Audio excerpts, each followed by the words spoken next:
Hello friends, welcome to this lecture of soil science and technology, and in this lecture we will be continuing the soil classification, and we will continue from where we left in last class or last lecture. So, let us continue from that. So, in the last lecture we have covered what is soil taxonomy and what is soil classification, what are the different aspects of soil classification, and then what are different types of diagnostic horizons. And we divided the diagnostic horizons into major two broad categories. One is surface diagnostic horizons or epipedons, and we then discuss 8 different epipedons, and then we talked about the surface diagnostic horizons. We call them endopedons, and there are 20 endopedons. We have discussed one by one, and then from today onwards we'll be from this lecture onwards we'll be discussing about different soil orders. So, before going to the soil orders, let us check a good slide which can show you, which can give you a basic overview of different conditions and which are required for forming different sub horizons or different subsurface diagnostic horizons or endopedons. Now, in this screen you can see that if the starting point is unweathered parent material, and different conditions are given here to which are required for formation of specific endopedons. For example, if there is no significant accumulation and if this is light colored horizon with some clay and iron remove, clay, iron and aluminum removed, then we call it albic horizon. And if it is weakly developed horizons and showing some color changes, we call it cambic horizon. And obviously, if there is an accumulation of silicate clays, then it goes to a new path, and you can see there is a due to the presence of high and low activity clays and clay skins evident, we can divide them into either argillic with high clay content, and also natric. The difference between argillic and natric is argillic contains less than 15% of exchangeable sodium, whereas natric contains by definition more than 15% of exchangeable sodium. So, you can see that all these subsurface horizons or endopedons are given here, and their specific pathway, the specific pathway which is responsible for their formation is also given. So, this slide will give you an overview of different weather conditions and different other conditions which are required for formation of those diagnostic subsurface endopedons. So, one of the important point of this soil taxonomy is that the soil classification is also based on different types of soil moisture regime and soil temperature regime. So, let us first discuss what is soil moisture regime. Now, soil moisture regime basically shows the wetness condition of the soil horizons for and their respective duration. So, the soil moisture regime, or in the acronym is SMR, can be divided into 5 different categories. The first one is aquic, which basically when the soil is saturated with water for sufficient period of time for evidence of poor aeration is there. So, in that case we call it aquic soil moisture regime. So, this aquic soil moisture regime basically you can find in case of waterlogged soils. And second most important soil moisture regime is woodic soil moisture regime, which is basically which basically characterize when the soil moisture is sufficiently high for year round in most years to meet the plant needs, and it is an extremely wet moisture regime with excess moisture for leaching throughout the year. and when there is an excess moisture for leaching throughout the year, then it is termed as parodic. The third one is called oustic, which is soil moisture which is intermediate between eudic and aridic.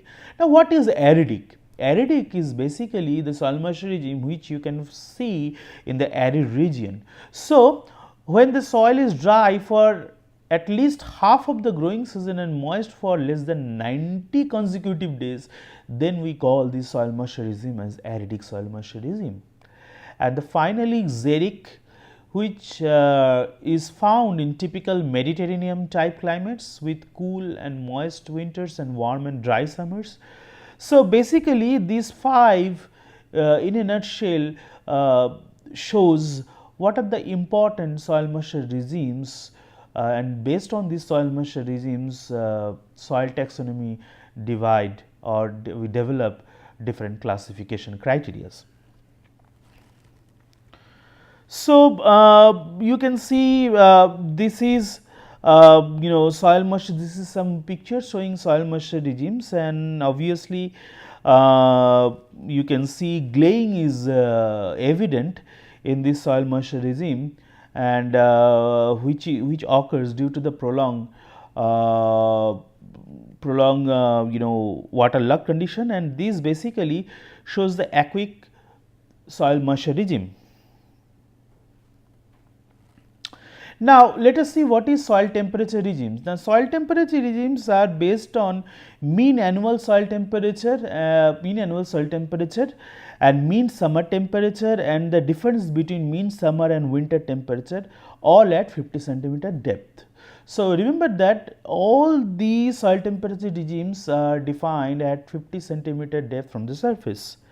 So, what are the important soil temperature regime? As we can see that at 50 centimeter depth, based on mean annual soil temperature in degree centigrade, we have classified the soil temperature in 6 to 7 different types of classes. So, as you can see from this screen, when the hypergelic, with the soil moisture regime is hypergelic, that means the mean annual temperature should be less than minus 10 degree centigrade, so or minus 10 degree Celsius.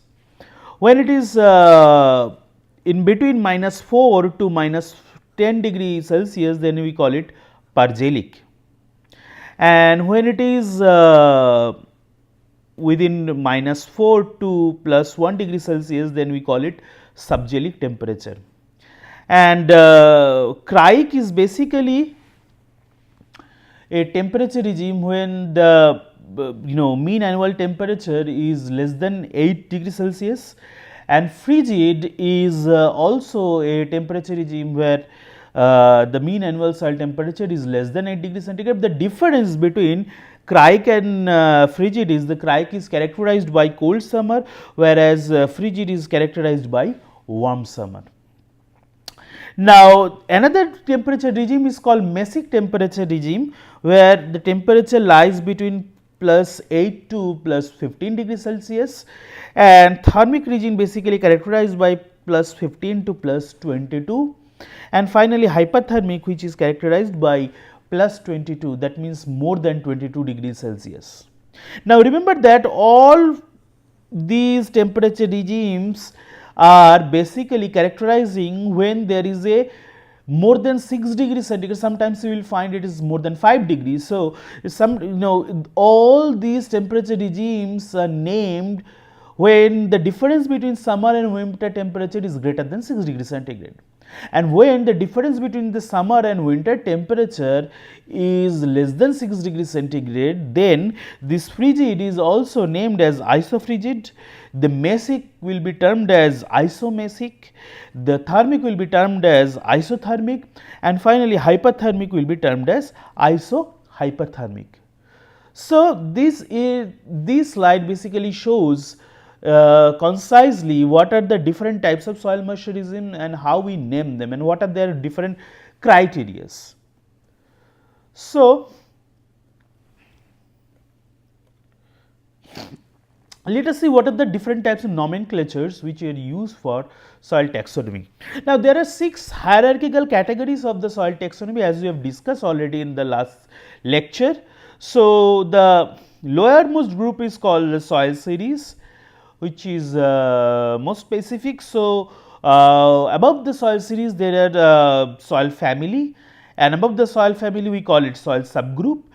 There are 25,000 soil series which is identified in United States, and there are more or less 8,000 families of soil which have identified so far. There are 2,500 subgroups. Above the subgroup there is grade group around 444, and then suborders 68 suborders, and finally there are 12 orders. So, order is the highest category in the soil taxonomy. So, the lower categories fit within the higher categories, and obviously each order has several suborders, and each suborder has several grade groups, and so on and so forth. So, if you compare the if you compare the nomenclature or classification of a common cultivated, if you compare the classification of a common cultivated plant with a soil series called Miami series, then it is quite clear how we have given the how we can name different soils. For example, you can see the plant can be classified into different a phylum, a class and subclass, order, family, genus and species, to up to species level, which is the most specific level you can classify that particular plant. Similarly, a soil can be classified into order, suborder, grade group, subgroup, family, series. Now, up to series, these 6 levels are included in the soil taxonomy. The last one is not generally included in the soil taxonomy, but generally we use when you go for soil survey in the field. So, we will be only concentrating on these 6 soil classification levels. We can say it levels or hierarchical levels. So, you can see order, which is alphisols, and then suborder eudalps, grade group is haplodulps, subgroup oxyaquic haplodulps, then family fine loamy, mixed, mesic, active, and finally series name. So, each soil can be described on the basis of these nomenclature in the soil taxonomy, and that is why soil taxonomy is always better than earlier morphogenetic systems of soil classifications. So, for example, let us see if there is a mollisol. We will discuss what is mollisol in a few minutes. Then let us start with the order, which is mollisol, and you can see suborder, which is aquoles, and grade group, which is RG aquoles, and subgroup, that is typic RG aquoles. Why? What are the these indicates? We will discuss in a minute. Okay. So, let us see. Let us start with the soil order first. So, each of the world soil is assigned to one of the 12 soil orders. Remember that there are a total of 12 soil orders, largely on the basis of soil properties that reflects a major course of development, with considerable emphasis placed on the presence or absence of major diagnostic horizons. So, each order is characterized by the presence or absence of a specific diagnostic horizons, and we will see that from the next slide onwards. So, let us see, this is a compiled list, and you can see that we have listed here 12 different soil orders. For example, alphisols, then andisols, then aridisols, entisols, gelisols, histosols, inceptisols, mollisols, oxysols, spodosols, ultisols and vertisols, and each of them are characterized by a specific surface or subsurface horizon. For example, In case of alphisol, you will see that argillic, natric or candic horizon is present, whereas high to medium base saturation you will find.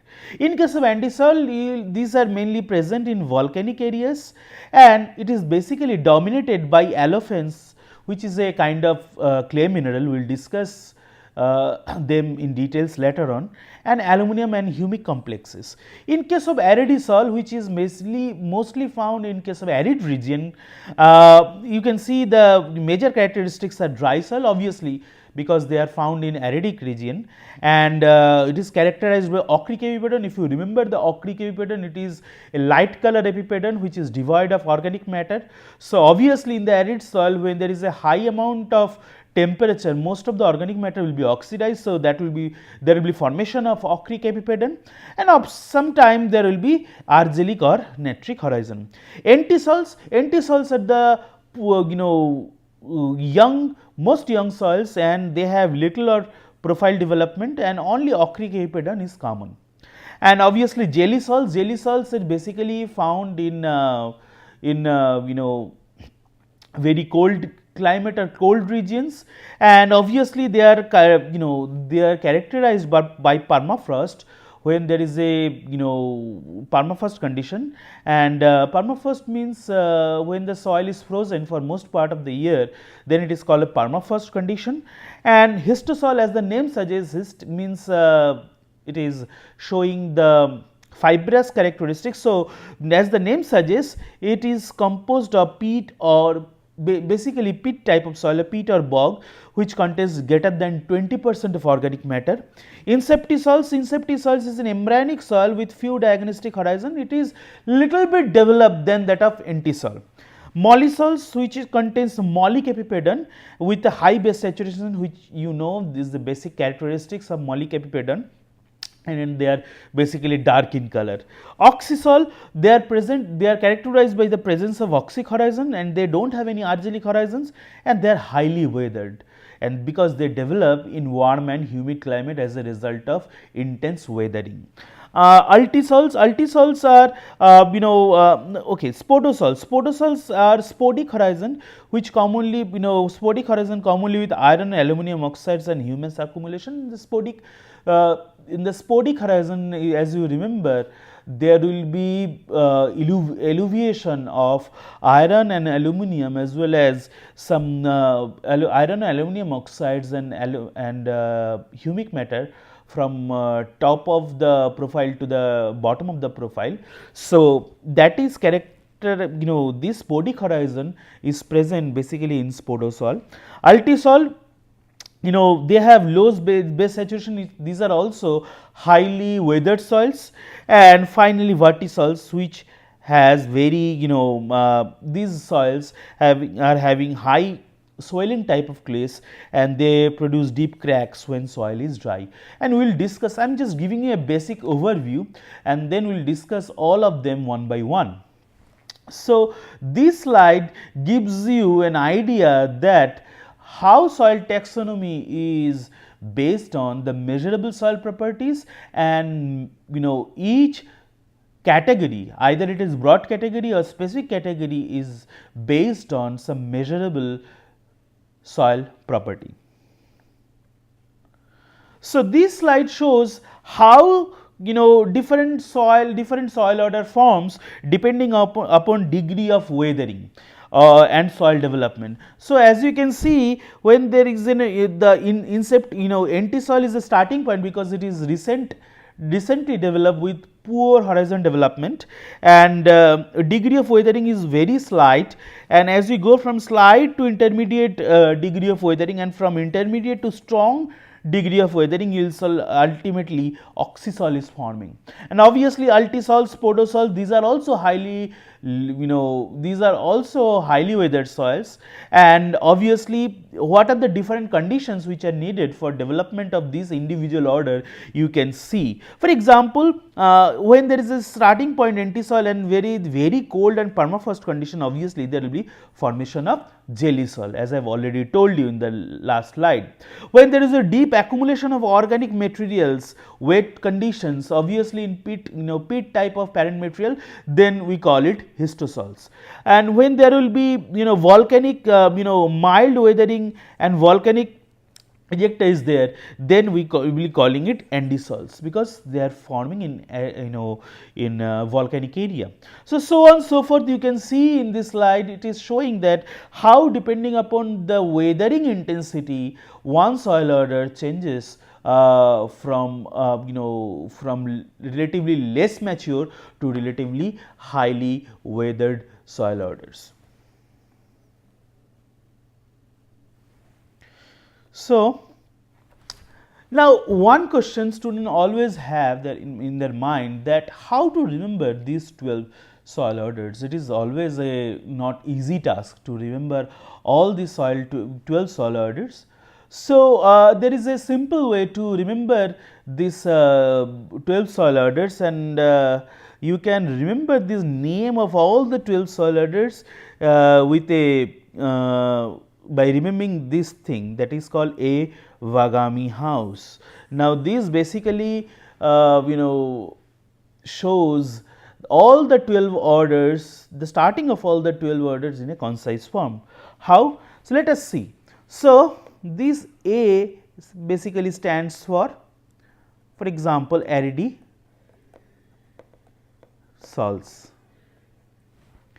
This V, vertisols. This A, andisols. G, jellysols. A, alphisols. M,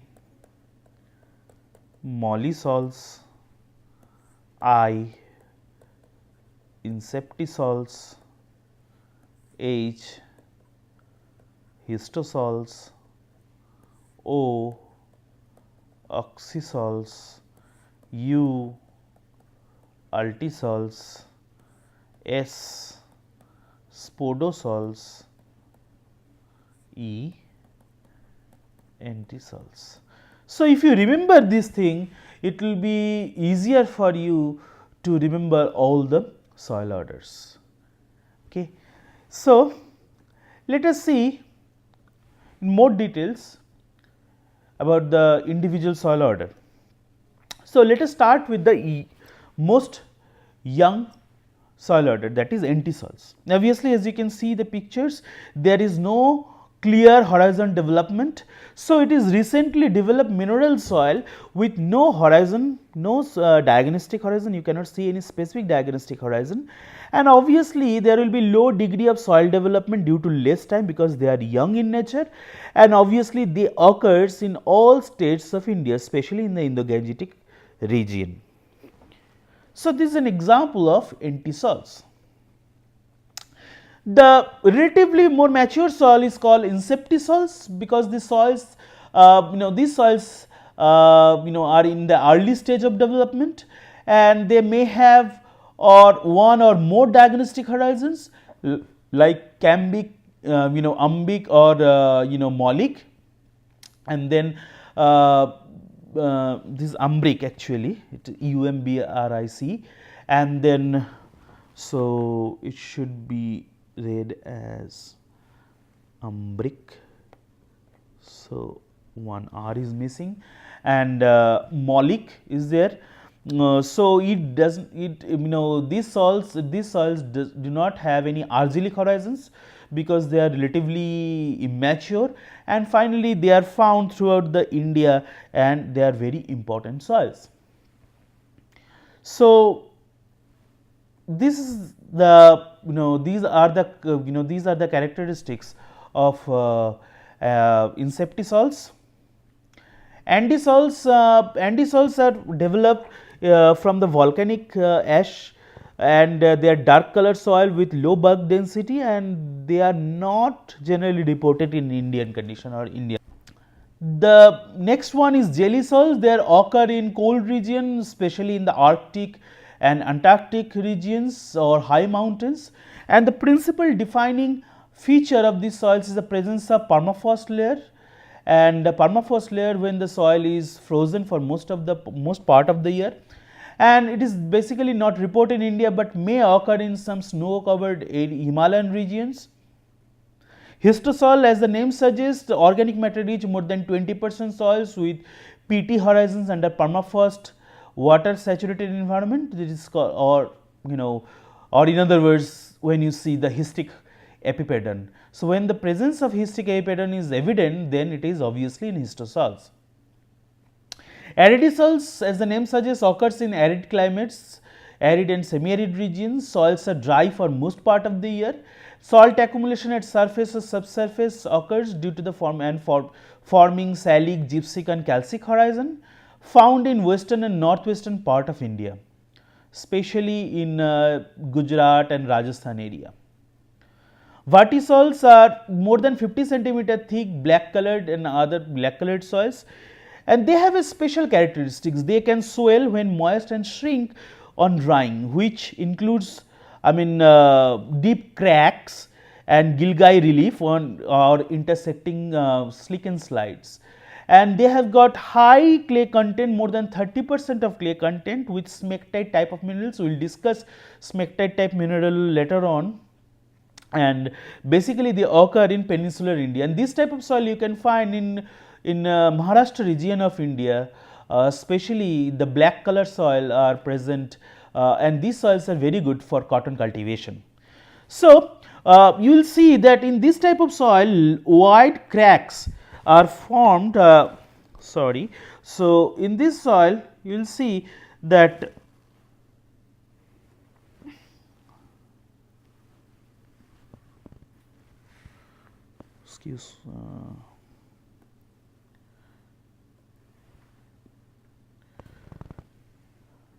in this slide, these soils basically you will see deep cracks are basically formed, wide and deep cracks, as you can see here, due to the dry season in the surface layer, and surface debris can slow off into these cracks and move to the subsurface soils. And when the rain comes, water can move quickly into the lower horizons, but the cracks are soon sealed, making the soil relatively impervious to the water. So, this soil basically shows, we call it shrink and swell property. So, in the dry season, when there will be no water, they will form wide cracks, and during the wet season, when the water enters, it will seal those cracks, and ultimately the soil will swell. So, this type of characteristics is a very important characteristics of vertisols. And let us stop here, and from next lecture we will be continuing from here. We will be continuing from vertisols, and we will be finishing off all other soil orders. Okay. Till then, thank you.